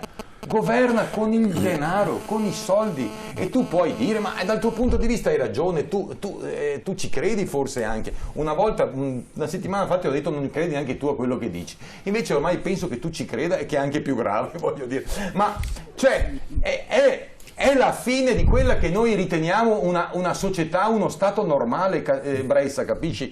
Cioè il fatto che voi ci abbiate sempre insegnato che andare a votare, che partecipare sia la forma massima di quella che voi definite, della quarta volta poi mi andrò a confessare, democrazia, e non ce lo fate più fare. Tu puoi girarla come vuoi, puoi dire che abbiamo 7 schede quando andiamo a votare i consigli regionali, poi ti sei dimenticato di dire come voteremo quei sindaci che diventeranno senatori, come farai far concepire agli italiani come Casem, come me, come Volpin che non abbiamo più, come anche Castagna non abbiamo più 20 anni, che un senatore potrà essere eletto al Senato con 18 anni di età, mentre uno della Camera dovrà avere per forza 25 anni. Sembrano sciocchezze, ma io i senatori come Casem, che amiamo la storia, no, ci piace la storia, siamo anche noi parte della storia ormai, il senatore l'ho sempre visto come, viene da Senex latino, no? Come saggio, come qualcuno di saggio, un ragazzino di 18 anni che fra un anno, 2 anni, nel 2018 diventerà senatore. Questo ci riserva. Legifera. Sì, fa finta di legiferare, legifererà solo quello che adesso chiamate ancora Presidente del Consiglio, che noi tanti anni fa chiamavamo in un altro modo, ma che adesso non si può più dire. Questa è la realtà, Bressa. E ripeto per l'ennesima volta, è un referendum, non pro o contro la riforma costituzionale. Fortunatamente purtroppo è un referendum pro e contro il governo, pro e contro Renzi, questa è la realtà dei fatti. Vedi, adesso ho parlato sommessamente, non moderatamente. Ormai ti conosco anch'io, ho capito che stavi finendo il tuo intervento. Dico brevemente, descrivi il sistema che disegna la riforma come se fosse, non so, qualcosa di distante dai modelli, diciamo, degli altri paesi normali nel mondo. Certo, la verità è che il sistema che abbiamo adesso è una cosa, come dire, che non ha pari nel mondo, se non forse il Costa Rica, la Romania, credo in 200 stati che esistono nel pianeta Terra. Per cui evidentemente forse questo Senato, per come è stato ridisegnato, avvicina l'Italia a modelli come sono quello tedesco, quello francese, dove è normale che i rappresentanti delle autonomie locali e non dei saggi, che è una cosa che ormai non esiste più al mondo, vadano al Senato a portare gli interessi dei cittadini, perché come funzionerà? Spieghiamolo bene. Il 97% si è calcolato delle leggi avranno solo il passaggio alla Camera. No. Ci sarà la possibilità del Senato di intervenire, di chiedere, no, devono chiedere delle modifiche. È obbligatorio presentarla al Senato, il Senato può decidere di non discuterla. No, l'ho letta. Esatto. Tu sei obbligato a passarla in Senato. Il Senato può decidere. Non è determinante, Bruno, non è determinante. Buoni, dai, ha detto, facciamo finire Brescia. Era corretto quello che ha detto, l'ho corretto io perché sono saggio. No, abbiamo detto la stessa cosa. Quasi un senatore. Abbiamo detto la stessa cosa. Non hai detto la stessa cosa. Il Senato può decidere di mandare delle osservazioni. Io ho detto una cosa vera che è un po' osservazioni, sì. Il Senato può decidere se mandare o meno delle osservazioni alla Camera. In ogni caso la Camera, a prescindere, può approvare la cosa senza accettare oppure. Quindi, insomma, la sostanza è che il 97% delle leggi, così come è stato, diciamo, nella scorsa legislatura, se fossero le stesse leggi riproposte con la riforma della Costituzione approvata, avrebbero solo l'approvazione della Camera. L'approvazione della Camera l'ha fatto l'ufficio legislativo della Camera dei Deputati. Quel restante 3% sono questioni che riguardano le autonomie locali o la legislazione europea che ha ricadute sulle autonomie locali. Sappiamo per esempio che i fondi europei sono gestiti dalle regioni, quindi c'è una coerenza.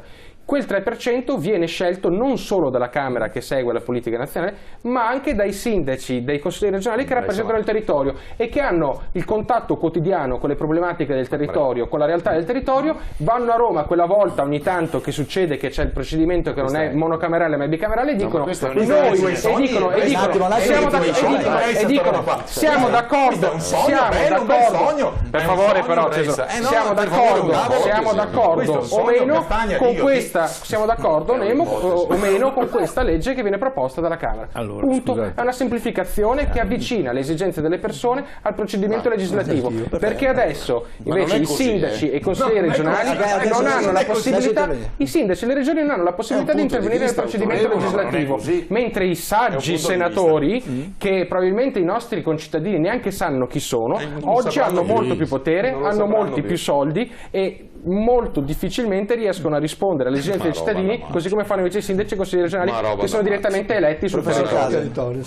Io mi domando come farà un sindaco a essere 3 giorni a settimana presente al Senato e poi tornare a casa a governare anche un paese di 500 abitanti, 1000 abitanti. Allora io non credo che, non so, Brugnaro potrà andare al Senato, perché col mal di testa che ha a Venezia, né Tosi potrà andare al Senato col mal di testa che ha a Verona, nemmeno il sindaco di Padova, perché sono adesso tutti, avrebbe più tempo, penso. Diciamo che in questo momento è sospeso a divinis, ma insomma, allora chi ci mando? Ci mando il sindachetto di provincia, ci mando quello che... Allora dice, io faccio sindaco, tu sei vice sindaco, tu fai sindaco, io vado a Roma, i cittadini hanno eletto il sindaco, ma non c'è. Attenzione, io sto ascoltando una serie di proposte di buone intenzioni dall'Ende, non vengono, cioè i cittadini votano i i rappresentanti delle land che vanno in quel luogo. E dopo il sindaco votano benissimo, e dopo cosa fa? Io non ce la farei se mi dicessero 3 giorni a settimana se via dall'azienda. Ma non fanno i consiglieri nel land, professore. Non possiamo però sono votati, descrivere questa cosa come se andassero 3 volte a settimana. Non lo sappiamo ancora. Che fosse un giorno, la previsione è che vadano una volta al mese a Roma. 2 volte. Allora viene riorganizzato il lavoro del Senato. Dovevate abolirlo del tutto. Viene riorganizzato il lavoro del Senato. Ma che senso ha una volta al mese a Roma al Senato? No, di meno. Esatto, 2 o 3 volte al mese è il massimo. Scusate, non era difficile. Scusate, non era difficile votare, i cittadini votano i rappresentanti lender. Bene, io voglio quello perché lo conosco, perché mi fido, st'altro norme che mi sta simpatico, e va al Senato delle Regioni, sì, direttamente. Cioè, scusate, ma è tanto difficile da capire. No, è tanto difficile. No, perché c'è una ratio, cioè crei altro ceto politico, per cui l'interesse della tua realtà locale per 30 milioni di euro ce li mangiamo domani mattina. Il tuo rappresentante locale eletto sindaco, consigliere regionale, ma la fa un altro personale politico che avrà potere di veto nel procedimento decisionale e si aggiunge al tuo sindaco, a quelli della Camera, non complicarmi le cose, con gli stessi aggiungi farraginosità al procedimento, aggiungi ceto politico che non potrà mai far passare le cose, perché per il solo fatto di dover dimostrare di esistere chiederà ulteriori condizioni, ulteriori questioni che lo interessano, è una complicazione in più. Scusa, non ti seguo, perché quello che stai dicendo non è scritto. Allora, stiamo esprimendo un sacco di buone intenzioni, di cui il buon Mazzoni diceva è lastricato l'inferno.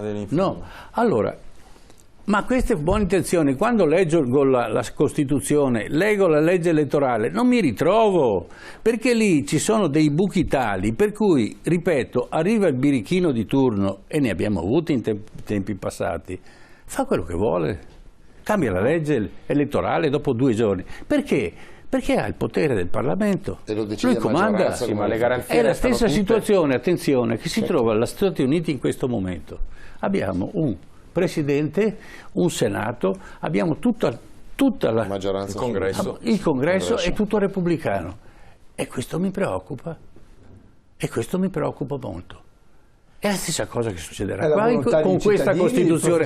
Io devo garantire la volontà dei cittadini che lo sono. I cittadini l'hanno votata così. La verità mi preoccupa, posso dire che non dico mica che hanno una cattiva Costituzione, però mi preoccupa perché questa è una falla. Allora, quando si fanno le leggi non è che si può prevedere tutto, però nella combinazione astrale 1 su 1 milione è successo la combinazione che è venuto fuori l'Acquaterra.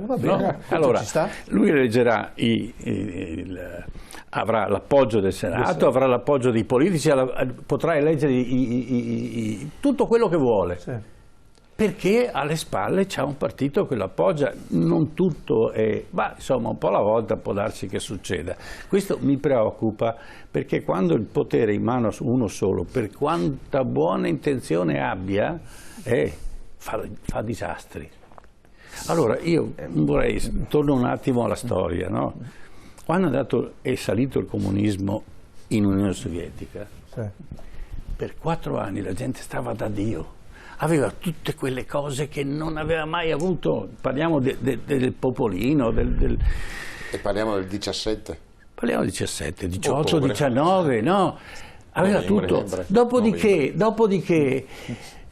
quello che è successo in Germania è andato su Hitler. La gente stava bene 2 anni, 3 anni. Dopo è cominciato quello che è cominciato. No. Discutevo con mia moglie, sta leggendo un libro sul primo Mussolini, quando aveva fatto le bonifiche dell'agropontino, delle paludi pontine. Una cosa fantastica. come l'ha organizzata, lo consiglio, come l'ha organizzata, prendendo della gente che non aveva un pezzettino di terra e portandola là e facendogli la casa e facendo questo, con tutte le difficoltà, perché erano cose nuove, neanche mai pensate prima, da quando qua uno sul pianeta. La gente veniva giù qua, degli altri paesi europei, a copiare. Dopo abbiamo finito come andava a finire. La democrazia ha una caratteristica che a un certo punto bisogna cambiare pagina e gli Stati Uniti ce lo insegnano. Ci insegnano che dopo 2 mandati deve andare a casa, dice ma chi sarà il prossimo? Sceglietelo. E guarda caso hanno avuto dei pessimi presidenti, ma hanno avuto anche dei buoni presidenti e i buoni e i pessimi li hanno mandati a casa perché dopo 8 anni il cervello non funziona più. Certo. Non si riesce più ad avere una visione politica. Politica vuol dire di tutti, polis vuol dire che tutti possono partecipare. Questa per me è caricata di buone intenzioni. Mi preoccupa perché se va il birichino di turno... Porta il fianco c'è una domanda di Castagna. Era una domanda retorica, adesso non è che vuole fare domanda, questo aspetta lei. No, uno degli elementi è questo che diceva il professore, cioè quando tu metti mano alla Costituzione, alla legge delle leggi, devi sapere che non ti serve a te, perché devi rispondere velocemente, serve a un paese, e non serve per i prossimi 2 anni, serve per i prossimi decenni. Cioè quando modifichi la Costituzione l'errore è che si pensa che siccome ho ricevuto un mandato posso farlo da solo, e infatti è stata votata dalla maggioranza la modifica, non dal Parlamento, dalla maggioranza del Parlamento. Ed è grave perché quando tu modifichi elementi fondamentali, e prima Volpin sosteneva che non si modifica, anche Renzi, non si modificano i principi, ma quando si chiamano principi nella Costituzione, si chiamano, io non ho fatto giurisprudenza, neanche diritto, ma una qualche cosa, insomma, si chiamano principi perché hanno poi una declinazione. Se tu togli dalla declinazione, erodi la declinazione, anche i principi vengono meno.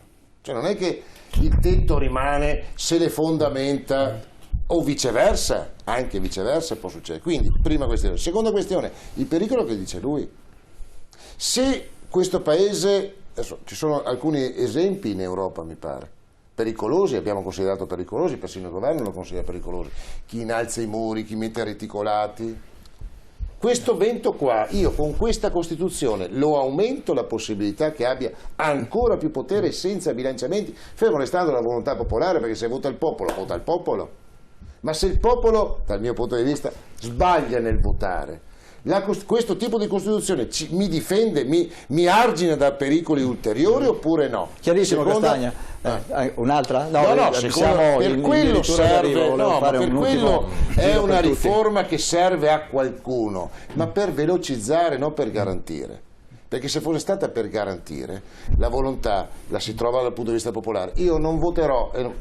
I 5 Stelle non ci sono qua, io non voto 5 Stelle, voto altri partiti. Anch'io. Ma non posso far finta che una volontà popolare esprima quel voto, non posso pensare che siano tutti matti, gli stessi elettori a cui dopo io chiederò il voto per governare. Chiarissimo, Volpin. Io, una cosa che non abbiamo toccato qui stasera sono anche i poteri di questa riforma, per esempio il discorso delle regioni, no? Ad esempio che tu parlavi prima anche, che avevi cercato di accennare. Io sono convinto, e forse questo mi puoi dare manforte tu su questa cosa, ma se una strada deve essere fatta, faccio per dire, la TAV che va da un posto all'altro, quella di competenza nazionale, ma se viene fatta una strada, faccio per dire, qui a Padova o in un altro posto, è competenza regionale. Cioè voglio dire, anche questo tipo di situazioni qua non è che sono state travolte, lo era prima e lo è ancora adesso. Tanto per arrivare anche al discorso che tu parlavi dell'articolo 5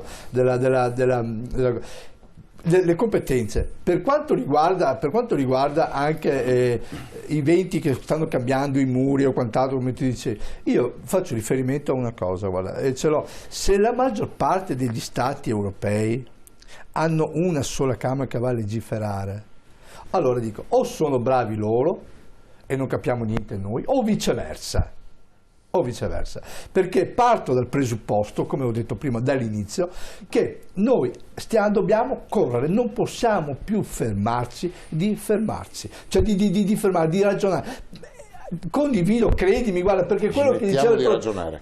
Quello che lui non diceva, abbiamo il tempo di ragionare. Non abbiamo il tempo di ragionare. Dobbiamo cercare, perché oggi la velocità, come ti dicevo prima, corre. Il problema è questo, come stavo dicendo, il fatto che quando noi in Europa abbiamo la stragrande maggioranza dei governi che sono con una Camera solo, questo ci deve far pensare. L'ho detto prima, lo dico adesso, lo dirò sempre. I venti che cambieranno, come dici tu, dei muri, delle recinzioni e quant'altro, questo te lo dirò dal 5 in poi, perché non lo puoi dire né tu né lui che è del Partito Democratico, e tanto io che sono di centrodestra, non lo possiamo dire. Perché non lo sappiamo. Noi possiamo fare delle previsioni, tu prima stavi toccando, Cesare l'ha evitato, ma tu lo stavi toccando, il fatto di dire che come andremo una volta che vincerà il no, che cosa succederà, o vincerà il sì, quali potrebbero essere le ipotesi future politiche. Questo noi lo vedremo. Tu lo stavi dicendo, però io dico un'altra cosa, guarda, siccome che non siamo veggenti nessuno di noi e non abbiamo una sfera magica, aspettiamo. Però poi leggiamo i giornali. Sì, anch'io li leggo come li leggi tu, Castagna. Anch'io li leggo, però mi metto nelle condizioni di dire, siccome che io non mangio con i se e con i ma, non vado a mangiare con i se e con i ma, mangio con quello che vivo oggi, con quello che vediamo, andiamo avanti, atteniamoci a quello che... Poi i muri, quello che avverrà, lo vedremo e ti parla uno di centrodestra. È anche vero che se uno vuole velocizzare, ripeto, cioè io ritengo che sia più logico fare delle leggi giuste, buone, piuttosto che fare delle leggi veloci. Sono d'accordo, cioè, ma velocità non vuol dire non farle buone, non vuol dire non farle buone. Casen ha esordito stasera dicendo che noi abbiamo 200.000 leggi. Va bene. Ma quante vogliamo farne? Con una Camera solo, professore, quante ne faremo? Una al giorno, un paio al giorno, una la mattina e una al pomeriggio, prima e dopo i pasti. Sono leggi che servono no, ma non serve un cavolo, ma non serve un cavolo, Volpin, 200.000 leggi, vuol dire che abbiamo le leggi per tutti i 200 paesi che citava prima Bressa, tu dicevi siamo 200 paesi nel mondo, abbiamo leggi per tutti i 200 paesi, potremmo dargliele noi anche a un buon prezzo, visto che adesso vendiamo un po' di tutto, vende pentole, venderemo anche leggi, non tu, parlo di Renzi, ma voglio dire, c'è un articolo della Costituzione, erano 6 parole, 9 parole, sono diventate quante? 400. Ma è questa la velocizzazione? Solo a leggere quell'articolo lì impieghi tanto tempo quanto per fare 10 leggi. È la verità, Bressa. Cioè, l'articolo 117. Avete scritto che la sovranità, in qualche modo, la sovranità del Parlamento italiano è subordinata fammi finire, è subordinata alla volontà della Comunità Europea, della Commissione Europea. L'obiezione loro è no, non l'abbiamo detto, è esattamente come era prima. Ma allora, scusami Castagna, se è esattamente come era prima, perché l'hanno modificato? Si poteva lasciare come era prima? Perché avete modificato quella frasetta e avete detto che il subordine del governo italiano nella legiferazione è determinato anche dalle leggi della Comunità Europea? Prima avete detto, era scritto anche prima, potevate lasciare come prima, perché avete instillato nella mente di chi pensa male, come il sottoscritto, che invece ci sia una volontà precisa, anche sulla scorta delle letterine che ci mandano ogni anno dalla Comunità Europea, che questa riforma costituzionale, come la chiamate voi, che io la chiamo una riforma assoluta, sia stata fatta esclusivamente su dettato preciso, chiaro, di una volontà transnazionale, non politica, ma di finanza, neanche tanto creativa, che ci sta governando a tutti gli effetti, perché gli asili nido in Italia non li apriamo perché vogliamo noi, li apriamo solamente quei pochi perché ce lo consente la Comunità Europea, la Commissione Europea, che io non ho votato francamente e neanche tu hai votato, Bressa. Questa è la realtà. Allora, dal mio punto di vista. L'articolo 117. Io non lo ricordo, stavo guardandolo adesso per dirti la verità. È una cosa molto semplice, cioè, una volta l'Unione Europea si chiamava Comunità Economica Europea e quindi adesso... nel 62 forse, adesso è da un po' che si chiama così. Sì, è da un po' che si chiama così. È da un po' da quando è stata modificata l'ultima volta la Costituzione. Quindi, visto che è stato aggiornato il testo della Costituzione, invece che scrivere atti normativi comunitari, si scrive atti normativi dell'Unione Europea. Cioè, se anche questo è frutto di polemiche, evidentemente non avete cambiato questo, Bressa. Non c'è tu leggi quello che nient'altro adesso per leggere. Ne approfitto per un ragionamento serio che si è fatto questa sera e che riguarda il tema di cosa potrebbe succedere se approvata questa riforma della Costituzione dovesse arrivare l'Orban di turno che evocava Castagna, anche giustamente perché viviamo dei tempi insomma, in cui certe destre che dal nostro punto di vista sono pericolose sono sicuramente in avanzamento. Bisogna partire da un ragionamento. Un turco anche, non è che certo. E quando abbiamo fatto la Costituzione dopo la Seconda Guerra Mondiale abbiamo fissato dei principi che erano dei principi bellissimi e che hanno reso questa carta la carta più bella del mondo, e fortunatamente quei principi sono ancora validi, ancora vivi oggi, e anzi hanno bisogno di trovare piena attuazione. In quello stesso periodo però la seconda parte della Costituzione, non quella dei principi ma quella in cui si definisce l'organizzazione delle istituzioni, la si è fatta proprio perché quel birichino che veniva evocato prima c'era appena stato in Italia, e quindi si è creato un ordinamento e un assetto istituzionale, come dire, che per il timore che potesse tornare un ventennio come quello che era stato vissuto dagli italiani, si è fatto sì che nessuno poi di fatto riuscisse a decidere nulla, e quindi si è creato un sistema particolarmente complesso. È molto utile, come faceva Volpin prima, pensare all'idea dei due consigli comunali formati da maggioranze diverse, perché in realtà poi è questo il bicameralismo. Quindi si è creato un sistema in cui è difficilissimo decidere. Allora oggi non si tratta di dire diamo tutti i poteri a uno che decida, perché sennò tradiamo i nostri principi fondamentali. Si tratta però di aggiustare un po' questo meccanismo e fare in modo che qualcuno, se ha un'investitura popolare, almeno possa decidere qualcosa e non trovarsi ogni giorno a dover trattare con maggioranze diverse ed essere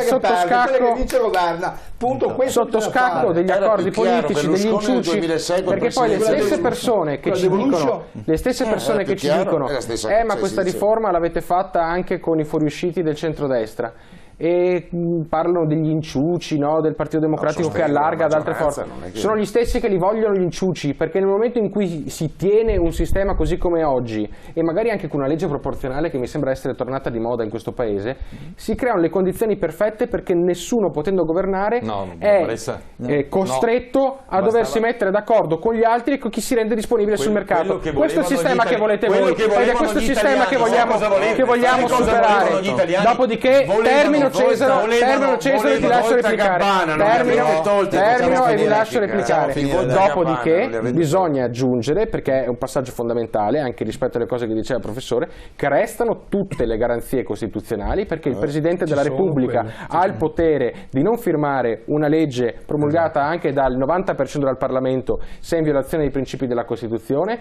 Per di più il quorum per eleggere il Presidente della Repubblica viene alzato, e quindi saranno costretti quelli della maggioranza a mettersi d'accordo con le opposizioni per definire chi sarà il Presidente della Repubblica, e questo è un elemento di garanzia importante. Resta la Corte Costituzionale, che non è solo eletta dal Parlamento ma anche dai magistrati stessi, e quindi anche lì c'è un margine di garanzia ampio, e viene anche dato uno statuto alle opposizioni, per cui se il tema è quello dell'uomo solo al comando si smonta facilmente, elencando tutte le garanzie che addirittura vengono rafforzate. Certo. Ma non era questo il problema, perché posso dirti, se questa Costituzione riforma in qualche modo perorasse la causa di una maggiore autorità da parte del governo, io voterei sì domani mattina. Ti dico la verità, io non posso difendere una Costituzione nella quale ho creduto sempre molto parzialmente. No, ma devo dire la verità.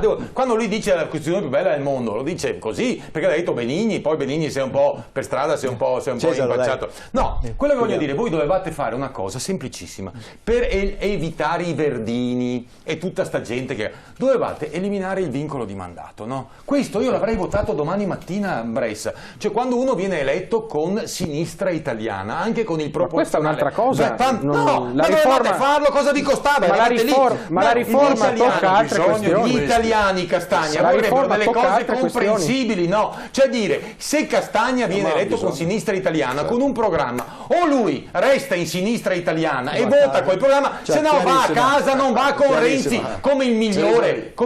Chi era è migliore? Migliore non è uno più o meno dei vostri che è andato con loro, ma posso trovare 1000 altri esempi di quelli eletti di qua che appoggiano il governo, ma è la stessa cosa. Quello voleva l'italiano. Sì, però se voti sì non tocchi il vincolo di mandato, se voti no non lo tocchi lo stesso il vincolo di mandato. Non c'entra, non la ricambierete mai, non ci saranno mai le condizioni per cui tutti quelli che oggi dicono no si troveranno d'accordo su un'altra alternativa. Questa è la verità. E per chiudere, per essere una cosa, la probabilità, cioè perché chi vince, cioè alle elezioni 2 ore dopo, il giorno dopo, noi sappiamo chi vince e chi perde, chi vince governa, 5 anni. Questa è democrazia. Avete le possibilità di fare le leggi perché avete la maggioranza, fate le leggi ma non cambiate la Costituzione, fate in modo di applicarla. Tu prima hai detto si tenta di applicare la Costituzione, non è vero. Articolo 1, l'Italia è una Repubblica Democratica fondata sul lavoro. Ma quella non è cambiata. Ma non è cambiata, ma non è neanche applicato un termine così. E così gli altri principi. Questo è il problema della non applicazione della nostra. Però c'è stata una fase. Castagna, dobbiamo chiudere. C'è stata una fase in questo paese che sono stati 3 governi in 70 anni. Non si spegne la Costituzione si è applicata. La Costituzione si è applicata. Io vorrei tornare a quel momento lì. Avremo modo di parlarne, Castagna. Con la Costituzione applicata. Allora, io vorrei solo prendere uno spunto da Bressa. Il Presidente della Repubblica non è una garanzia, così come ho visto far funzionare gli ultimi 10 anni. Perché il Porcellum è stato rifiutato dalla Corte Costituzionale, però è stato firmato e tutti hanno detto lo stesso. Il nome Porcellum l'ha detto chi l'ha proposto. Abbiamo fatto un Porcellum. Non è stata l'opposizione che ha detto avete fatto un Porcellum. No, dice guarda, e si è messo pure a ridere. Sì, è vero. No? Ha detto abbiamo fatto un Porcellum. È vero. Dico adesso va a Calderoli, sì. Calderoli va al Presidente della Repubblica, ma duro e puro, gliela manda indietro. No. Ce l'abbiamo. È dovuta arrivare la Corte Costituzionale a dire ma non sta mica in piedi sta cosa, è contro qualsiasi principio costituzionale, che vuol dire che non ho una garanzia. Ecco, sempre il motivo per cui io voglio una Costituzione dura che mi garantisca, perché io non avevo mai visto una cosa di questo genere. E ce l'abbiamo ancora, perché è stato abolito quello e siamo tornati con la legge precedente. Ma questo non è governare. Io avrei voluto che prima cosa che Renzi facesse la legge, l'approvasse e dopo col tempo ci coinvolgesse tutti in maniera come sta facendo adesso. Doveva farlo prima, venirmi a convincere questo, quello, quell'altro, sentire, ascoltare cosa dice la gente, perché non siamo cretini. La gente ha una saggezza unica e abbiamo visto anche negli Stati Uniti che ha portato la situazione a questo livello, che per me è preoccupante, non conosco esattamente come funziona, non vivo negli Stati Uniti, però mi preoccupa un po'. C'è stato un fondamento di saggezza in questo. Hanno mandato qualcuno da qualche parte, perché quel muro col Messico è diventato una licenzione, professore, non più. L'avevano già fatto e l'ha fatto un democratico. Che è diventato una licenzione, professore, non più un muro, è diventato una rete. Sì, quello che vuoi, ma ci ha contribuito anche Obama a farlo. Bill Clinton. E allora è inutile che te la racconti in una maniera, e quelli che non hanno votato, gli afroamericani e gli altri, non l'hanno votato perché ha detto ma cosa stai dicendo? E lui è sceso in piazza e gli hanno detto guarda che sei tu che hai fatto perdere. A parte faremo una trasmissione finita questa bagarre con un pezzettino dove la signora Clinton, smontando dall'aereo in Libia, dice abbracciamo la primavera araba perché noi finanzieremo tutti, anche l'ISIS. Ha detto lei? Ce l'abbiamo, ve lo farò vedere. Adesso non siamo in questa fase perché fa la casalinga per fortuna nostra adesso, per cui ma lo farà anche male perché non l'ha mai fatto, quindi sarà l'avvocato allora. Ma io quello che dico, se è stato chiaro questo dibattito ai nostri telespettatori, coscienza e coscienza si facciano un'opinione, sentano, perché noi dobbiamo convincere loro e il dibattito serve per andare a capire dove sono i punti deboli, se ci sono, perché magari io vedo un punto debole e un altro no, anzi quello è un punto di forza e dipende da un certo tipo di cultura, da un certo tipo di modo di vedere la vita e ciascuno di noi ce l'ha. E i nostri cittadini, i nostri telespettatori, se ci hanno seguito fino a questo punto, si facciano un'opinione e vadano comunque a votare, o sì o no, basta. Certo, ancora 9 giorni per pensarci, per informarsi, per seguire tutte le trasmissioni di informazione. Grazie ad Andrea Castagna di Sinistra Italiana, grazie ad Antonio Bressa del Partito Democratico, grazie a Gianfranco Volpin di Fare, grazie a Bruno Cesaro di Progetto Nazionale, grazie al nostro editore come sempre, grazie ai telespettatori che ci hanno seguito, vi do appuntamento la settimana prossima alle 21 TV7 Match, sempre sulla stessa emittente TV7.